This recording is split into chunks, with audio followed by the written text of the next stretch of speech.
શું તમને ડાયાબિટીસ છે? ડાયાબિટીસમાં તમે તજનો પ્રયોગ કરો છો તેમ છતાં રિઝલ્ટ મળતું નથી? તો આજનો વિડીયો તમારા માટે અત્યંત ઉપયોગી સાબિત થવાનો છે. ક્યાંય જશો નહીં, મારી સાથે જ રહેજો. હું છું દીપ્તેશ અને તમે જોવાનું શરૂ કરી દીધું છે હેલ્થ કેમ્પસ.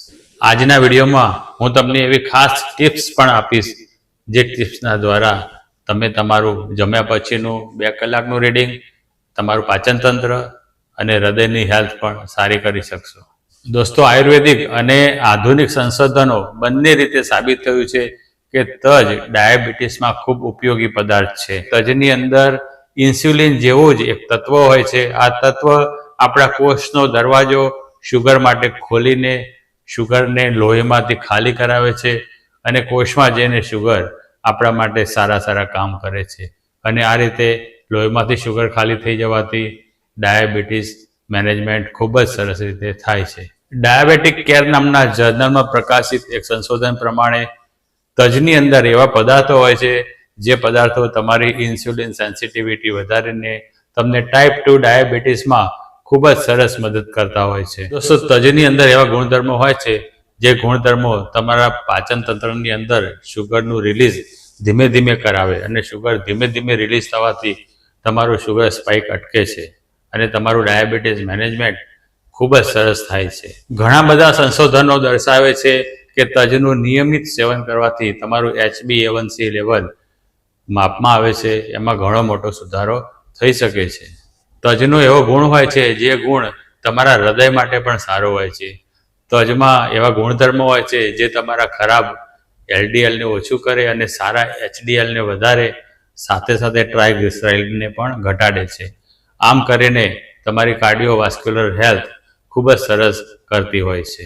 અને કાર્ડિયોવાસ્ક્યુલર હેલ્થ જ્યારે તમારી સારી થશે, તમારું હૃદય મજબૂત થશે, ત્યારે ડાયાબિટીસની સાઈડ અસરમાં તમારા હૃદય ઉપર જે અસર થઈ જતી હોય છે એને તમે ખૂબ સરસ રીતે નિવારી શકશો.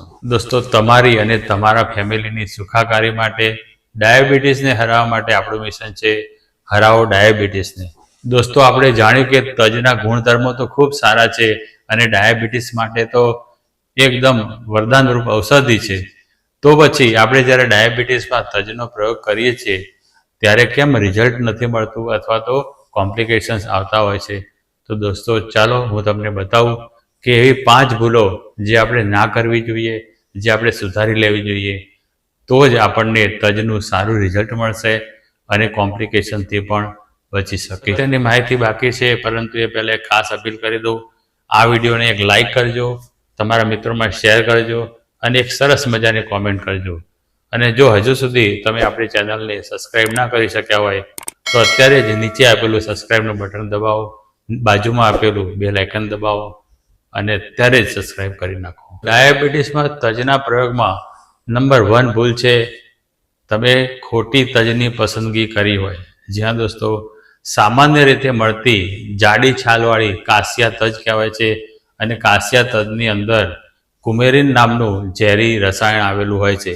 આ ઝેરી રસાયણ તમારા લીવર અને કિડની ઉપર ખરાબ અસરો કરતું હોય છે.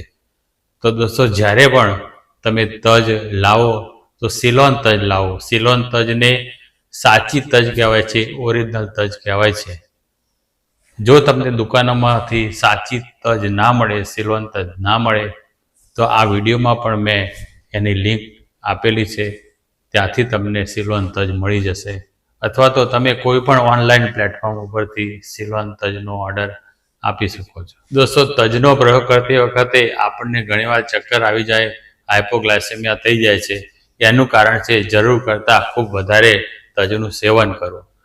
દોસ્તો, તમને ફક્ત અડધી ચમચી તજની જરૂર હોય છે. એનાથી વધારે તમે તજ લો તો તમને હાઇપોગ્લાયસેમિયા થઈ શકે અને તમને ચક્કર આવે, એકદમ શુગર ડાઉન થઈ જાય અને તમે બેભાન થઈ જાઓ, એવી બધી કોમ્પ્લિકેશન્સ આવતી હોય છે. ત્રીજી ભૂલ આપણે કરીએ છીએ કે તજનો પ્રયોગ આપણે ચાલુ કરીએ અને થોડો ફાયદો જણાય તો પછી ડૉક્ટરે આપેલી દવા આપણે એમને પૂછ્યા વગર બંધ કરતા હોઈએ. દોસ્તો, જો તમે આવું કરશો તો દવાની જે એક પેટર્ન તમારા શરીરમાં થઈ ગઈ હોય એ ડિસ્ટર્બ થશે અને તમારું શુગર મેટાબોલિઝમ ગડબડ થઈ જશે. તમે વધુ તજ ખાશો ત્યારે તમને હાઇપોગ્લાયસેમિયા થશે, ચક્કર આવશે અને જો તમે થોડી પણ ઓછી તજ ખાશો તો તમારું શુગર લેવલ વધી જશે. તો દોસ્તો, જ્યારે પણ તમે તજનો પ્રયોગ ચાલુ કરો અને તમને ફાયદો જણાય તો તમારા ડૉક્ટર સાથે એની ચર્ચા કરો અને ડૉક્ટર ધીમે ધીમે એમની દવાનો ડોઝ એડજસ્ટ તમને કરી આપશે. દોસ્તો, ચોથી ભૂલ એવી છે કે જ્યારે પણ આપણે તજને પાણીમાં ઉકાળીએ છીએ ત્યારે વધારે પડતી ઉકાળી લઈએ છીએ. તજ વધારે પડતી ઉકળી જવાથી એના તત્વો હવામાં ઉડી જાય છે અને તમને એ પછી એનો ખાસ કોઈ બેનિફિટ નથી મળતો. બને તો ઉકાળેલા પાણીમાં તજનો 1 ઇંચનો ટુકડો મૂકી રાખો થોડી વાર અને એ પછી પીવો.